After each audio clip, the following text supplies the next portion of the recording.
So, under Conservative leadership, Alberta's economy is booming.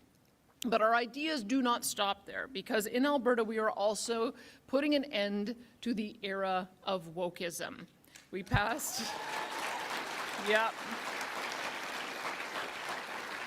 we passed the Jordan Peterson law to create principles of neutrality that prohibit professional regulatory bodies from punishing individuals based on their personally held views or political beliefs.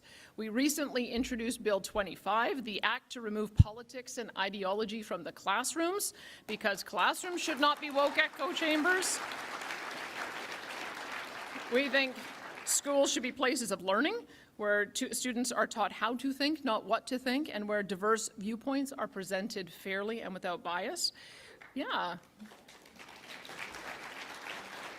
We also passed legislation to ensure that children do not undergo medical, hormonal, or surgical interventions to change their gender, which could permanently limit their ability to have kids.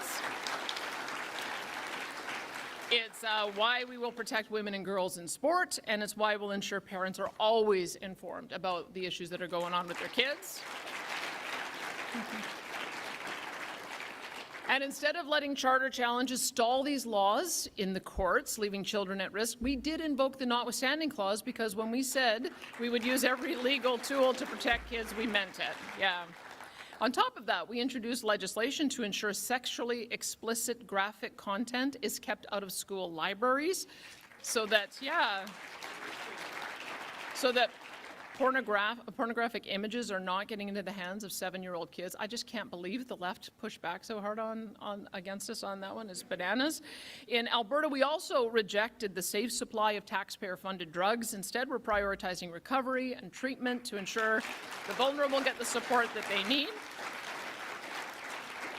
And while the courts have weakened the guardrails around MAID at an alarming rate, Conservatives know that when it comes to something as serious and irreversible as medical assistance in dying, there have to be clear safeguards, strict oversight, and real protection for vulnerable Albertans. And that's why Alberta introduced legislation to prohibit MAID for those under 18 and for those whose sole condition is a mental illness.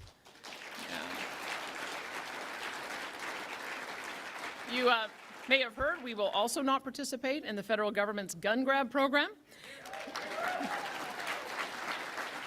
Yeah, we've instructed our police services and our Crown prosecutors that this is just not our law enforcement priority. We want them going after real bad guys. In fact, if anyone is trying to take away Albertans' guns who is not licensed as a seizure agent by Alberta's chief firearms officer, they could actually be arrested. So, yep. And in Alberta, we also passed the Provincial Priorities Act to ensure that funding from Ottawa is spent on our provincial priorities instead of on virtue signaling political programs and pet projects. So I think I got through all of them. There might be a few that I missed, but you can see this is the difference that Conservative leadership makes. And it's proof that when you get the fundamentals right and stay true to Conservative values, the results will follow. I may be a little bit biased, but I'm very proud of what myself and our colleagues in the legislative chamber are building in Alberta, because the truth is we're doing something right and people are noticing. We will stay focused on results, focused on opportunity, and focused on making life better for every single person who calls our beautiful province home, because this is how Conservatives win, by putting our principles into action and showing people that our ideas work to make people's lives better. And if we stay true to that and keep on delivering real results, we won't just win in Alberta, we will win across the country, because our politics don't just win elections, they build stronger provinces, a stronger country, and a better future for everyone. And together we can ensure that Canada remains forever strong and free.